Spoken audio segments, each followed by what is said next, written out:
మన ఇంటికి ఎవరైనా అతిథి వస్తే ఎంతో సంతోషంతో ఎంతో ఆప్యాయతతో స్వాగతం చేస్తాం. అదేవిధంగా మనకు వరాలు ఇచ్చే, మన కోరికలను తీర్చే, మన కష్టాలను తీర్చే, బాధలను తీర్చే, సంతోషపరిచే అతిథి మన ఇంటికి వస్తే ఇంకా ఎక్కువగా ఆతిథ్యం ఇస్తాం. ఇన్షా అల్లా మన ఇంటికి వచ్చే ఆ అతిథి ఎవరు మీకు తెలుసా? మాహే రంజాన్ నెల. రంజాన్లోని ఎక్కువ నమాజులు, ఉపవాసాలు, ఖురాన్ చదవడం, అర్థం చేసుకుని మన జీవితాలను జకాత్లు, దానధర్మాలు చేసి మన సంపదను పెంచుకుందాం.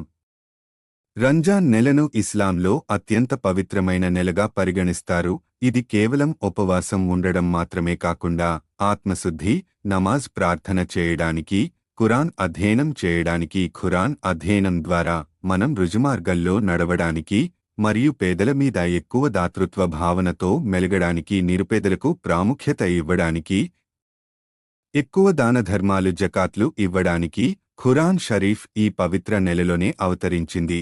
అందుకే దీన్ని షహ్రుల్ ఖురాన్ అని కూడా అంటారు. ఖురాన్లో సూరా బకరా 185 ఆయతులో అల్లా అంటున్నాడు, షహరుల్ రంజాన్ అల్లజీ ఉంజిలా ఫీల్ ఖురాన్. దీని అర్థం రమదాన్ నెల. అందులో దివ్య ఖురాన్ మానవులకు మార్గదర్శకత్వంగా అవతరింపజేయబడింది.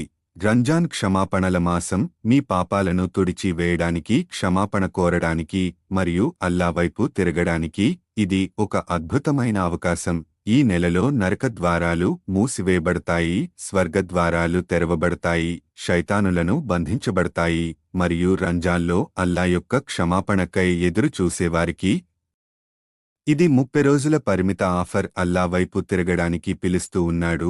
మనకు ఇచ్చిన ఆఫర్ను మనమందరం ఉపవాసాలు ఉండి వినియోగించుకోవాలి. మన జీవితంలో మన ఆయుష్ ఎప్పటివరకు ఉన్నదో మనకు తెలియదు.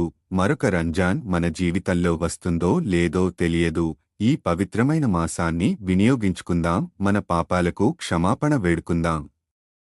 అల్లాహ్ తల్లిదండ్రుల కన్నా 70% ఎక్కువ అనుగ్రహించేవాడు, కరుణించేవాడు. అల్లాహ్ అనుగ్రహాలను, కరుణను పొందుదాం. రంజాన్ ద్వారా పూర్తి ఆరోగ్యాన్ని పొందుదాం.